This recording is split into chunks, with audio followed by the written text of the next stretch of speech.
चलो अब हम एक छोटी उस पे चर्चा करते हैं कि अभी सब लोग नए नए साधक है ना। अब सभी लोग नए नए साधक है तो क्या परेशानी आएगी आगे, वो मैं एडवांस में बताता हूँ। क्योंकि जब जब वो ट्रबल आने लगेगा ना तो आपको पहले से पता होगा कि गुरुजी ने हमको बताया था। तो दो क्या चीजें हैं, एक साधक है और साध्य। तो साधक और साध्य मतलब आप उसको ऐसे कहो कि एक शिष्य है और एक गुरु है, एक भक्त है और एक भगवान है। माँ है और बच्चा है। जब तक बच्चे का फोकस माँ की तरफ है तब तक तो बहुत अच्छा स्नेह प्रेम लाड़ प्यार सब कुछ अच्छे से चलेगा। पर अब एक माँ के 4 बच्चे भी हो सकते हैं, 3 बच्चे भी हो सकते हैं। अब अगर माँ के 2 बच्चे 3 बच्चे हैं तो सब एक उम्र के तो नहीं होंगे। कोई 5 साल का है और कोई बच्चा 1 साल का भी है और कोई एक बच्चा 10 साल का भी है। तो क्या माँ तीनों बच्चों के साथ समान व्यवहार करेगी? नहीं करेगी। 10 साल का जो बच्चा है उसको माँ बोलेगी जाओ स्नान कर लो, ब्रश कर लो। 5 साल के बच्चे को जो है माँ खुद ब्रश में पेस्ट निकाल करके देगी, गर्म पानी निकाल के देगी या खुद रगड़ रगड़ के नहलाएगी। पर 10 साल के बच्चे को क्या बोलेगी, जाओ नहा लो। 10 साल के बच्चे को माँ हफ्ते में एक बार नहलाएगी, पर 5 साल का जो बच्चा है मम्मी उसको रोज नहलाएगी। और 1 साल का जो बच्चा है उसकी मम्मी मालिश भी करेगी, पूरे टाइम उसको वॉच करेगी कि चलेगा, गिर जाएगा, टकराएगा। लेकिन बच्चे का ध्यान अगर खाली माँ की तरफ है और बाकी के 2 भाइयों की तरफ नहीं है तो सब कुछ अच्छा चलेगा। अब ये 2 के बीच में तीसरा क्या है, जो तीसरा जो है वो है माया। अब तीनों भाई हैं, तीनों भाइयों का अलग अलग काल में एंट्री हुई है। तो अब हम सब एक साधक परिवार हैं। अब कुछ अभी जुड़े हैं, कुछ 5 साल पहले जुड़े हैं और कुछ 5 साल के बाद में जुड़ेंगे। तो क्या गुरु का व्यवहार सबके साथ में समान होगा? नहीं होगा। सब अलग अलग परिस्थितियों में। तो जब तक आपका ध्यान गुरु की तरफ होगा ना तब तक सब कुछ आनंद में चलेगा। लेकिन गुरु को छोड़ करके तीसरे नंबर पर ध्यान जाएगा तो क्या होगी, भक्ति भी डिस्टर्ब होगी, ईर्षा द्वेष होगी, जलस होगी, कंपटीशन होगा, विषाद होगा, पीड़ा होगी, सब होगा। ये सब कब होता है? जब माया की एंट्री होती है तब। तो भक्त और भगवान के बीच में तीसरा क्या है? माया। तो अगर आपका ध्यान माया पर जाएगा तो आप जो है भगवान से दूर हो जाओगे। आपका ध्यान दूसरे भाई बहनों पे जाएगा तो आप माँ के प्रेम से दूर हो जाओगे। भाई माँ तो आपको उतना ही प्रेम कर रही है लेकिन आपको ग्रहण करने की जो आपके अंदर जो क्षमता है वो कम हो जाएगी। माँ प्रेम करेगी लेकिन आपको उतना आनंद महसूस नहीं होगा। माँ आपको थाली लगा के देगी लेकिन आपको वो आनंद नहीं होगा। क्यों? क्योंकि आपका ध्यान ट्रायंगल में फंस गया है, 3 चीजों में अटक गया। अभी फेस टू फेस था, बीच में एक तीसरी चीज आ गई।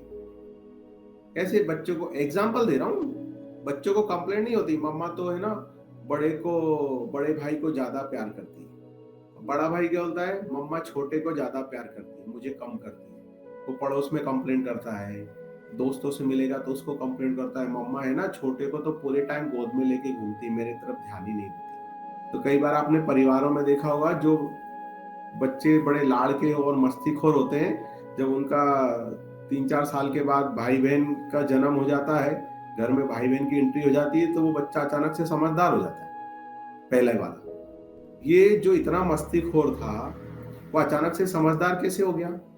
वो समझदार नहीं हो गया, उसको शौक लग जाता है। उसको ऐसा लगता है मेरी वैल्यू कम हो गई है।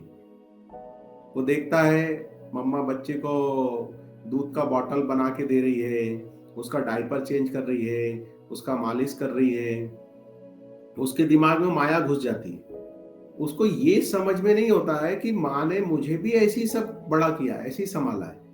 वो भूल जाता है और उसको क्या लगता है कि मम्मा जो है ना छोटे की ज्यादा केयर करती है। तो अचानक से वो समझदार हो जाता है, खुद के काम खुद करने लग जाता है, कंप्लेंट कम कर देता है। तो बाहर से ऐसा दिखाई देता है वो समझदार हो गया। वो समझदार नहीं हुआ, वो उसको शौक लग गया। शौक लग गया तो वो अब अंदर ही एक मन महसूस के रह जाता है।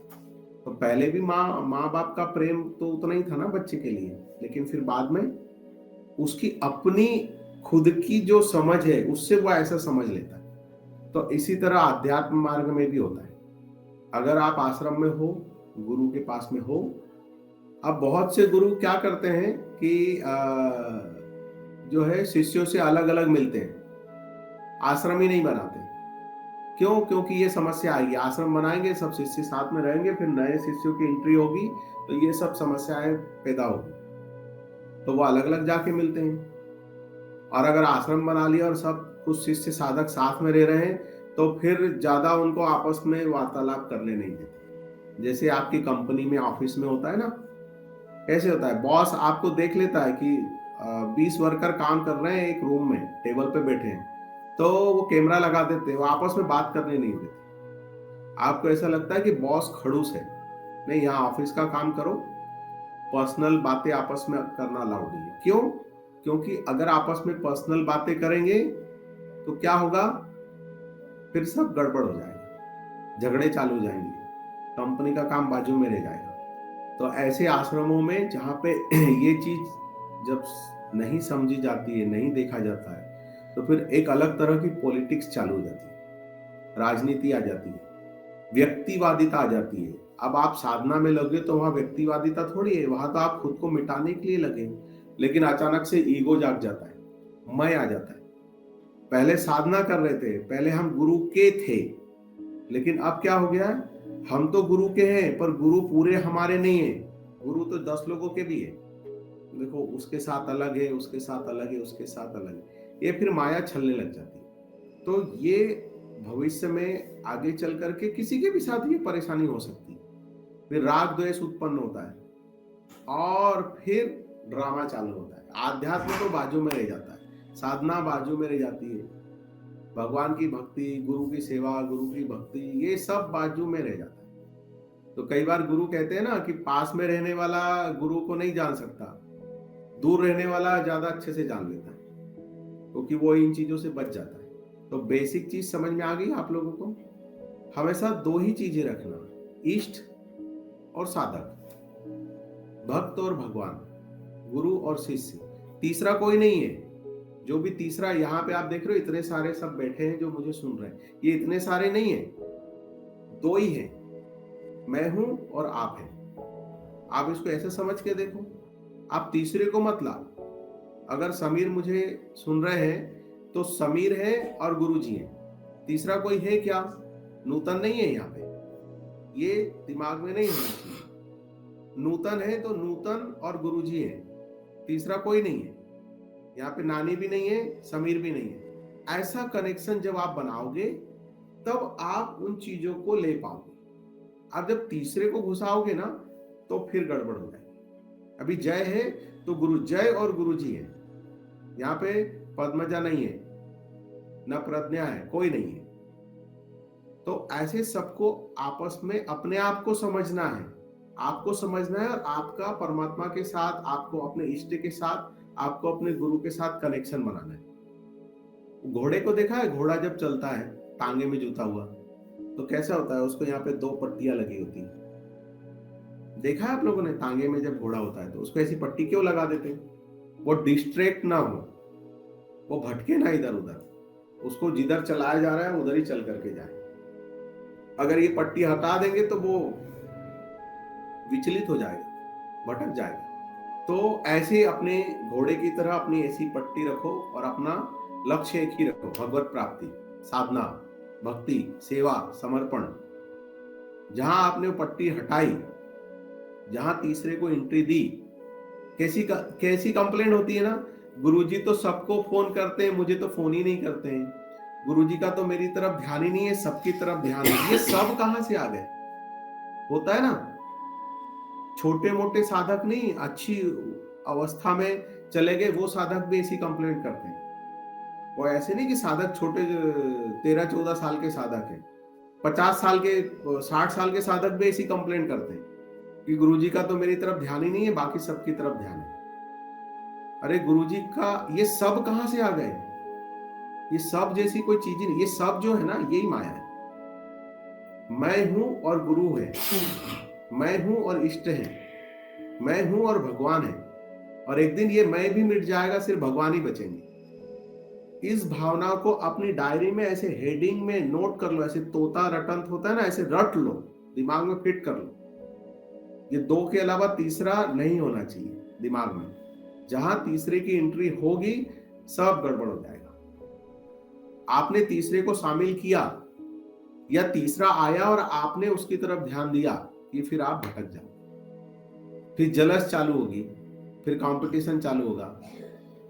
जब ध्यान भक्ति सब बाजू में रह जाएगी, और जिसके लिए हम चले, जिसके लिए निकले, वो गायब हो जाएगा, और बाकी सब माया जाल रहने वाला है। जो घर में है, जो ऑफिस में है, वही आश्रम में है, और वही गुरुजी के साथ में। माया को अलग से निमंत्रण देके नहीं बुलाना पड़ता, वो तो अपने आप आ जाती है, वो तो है ही। ध्यान भटकाओ, तुरंत फंसा लेगी वो। अच्छा बताओ, सबको समझ में आई ना ये बात? इस चीज को ध्यान में रखना। तीसरा कोई नहीं है, सिर्फ दो ही है। तुम्हारे अंदर भी एक छोटा सा बच्चा है जो बरगलाते रहता है, तुमको भड़काते रहता है। तो ये अगर बात समझ में आ गई तो ये परेशानी नहीं होगी, और ये अगर बात समझ में नहीं आई तो फिर आप अपने आध्यात्मिक राह से भटक जाओगे। अपनी तरफ ध्यान आकर्षित करने के लिए सारे ड्रामे चालू हो जाते हैं। फिर मैं हूं, मुझे चाहिए, मुझे प्यार चाहिए, मुझे लाड़ चाहिए, मुझे अट्रैक्शन चाहिए, मुझे ध्यान चाहिए। घर में, परिवार में दो लोग ही सबसे ज्यादा ड्रामा करते हैं। कौन दो लोग? सबसे छोटा बच्चा और सबसे बूढ़ा आदमी। जब घर में जब ज्यादा एज हो जाती है ना, तो उसको ऐसा लगता है मेरी तरफ ध्यान ही नहीं है, तो फिर वो बच्चों की तरह ड्रामा चालू कर देता है अपनी तरफ ध्यान आकर्षित करने के लिए, क्योंकि सब अपने अपने काम में बिजी लगे हुए।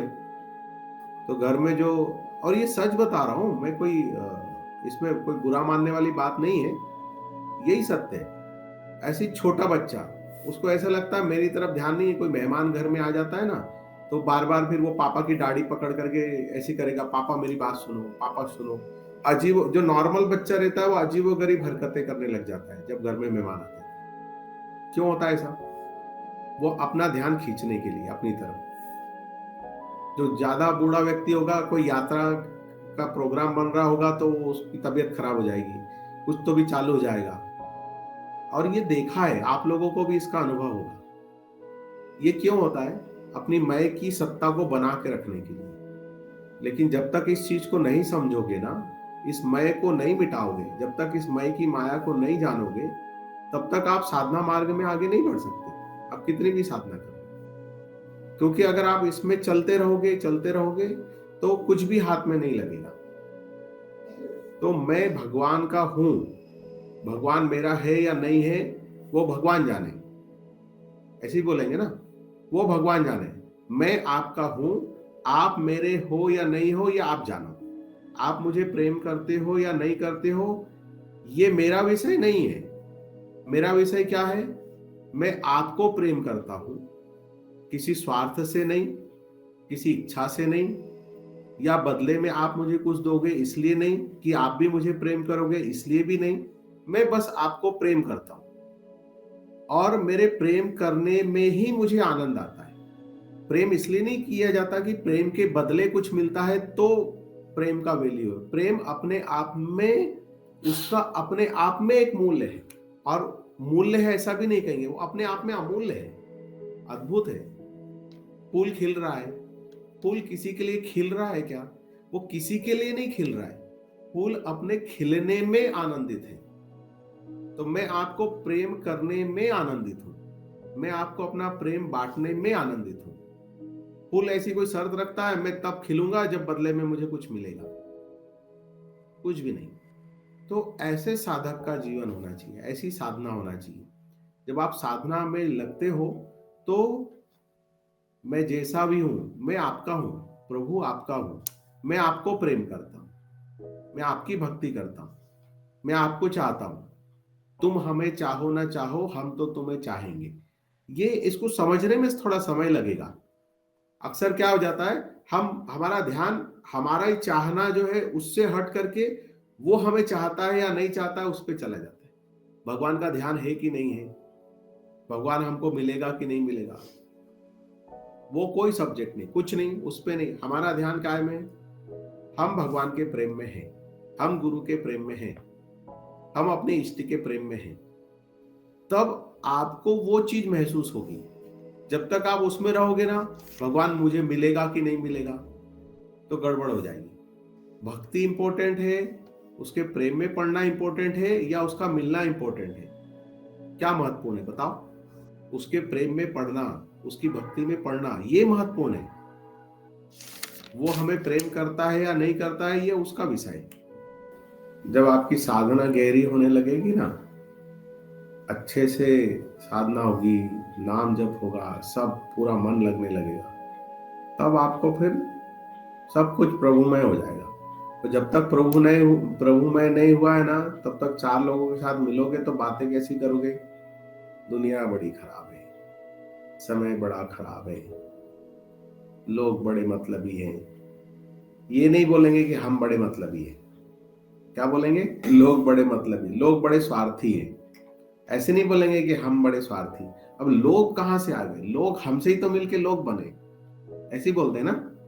हम ही खराब है इसलिए सब खराब दिखते हैं, हम ही लोभी हैं इसलिए हमको लोभी दिखते हैं, हम ही मतलबी हैं इसलिए हमको सब मतलबी दिखते हैं, हम स्वार्थी हैं इसलिए हमको सब स्वार्थी दिखते हैं। ऐसे ही है। तो फिर जब उसमें उतर जाओगे तो ये सब चीजें बंद हो जाएंगी, ऐसे बोलना।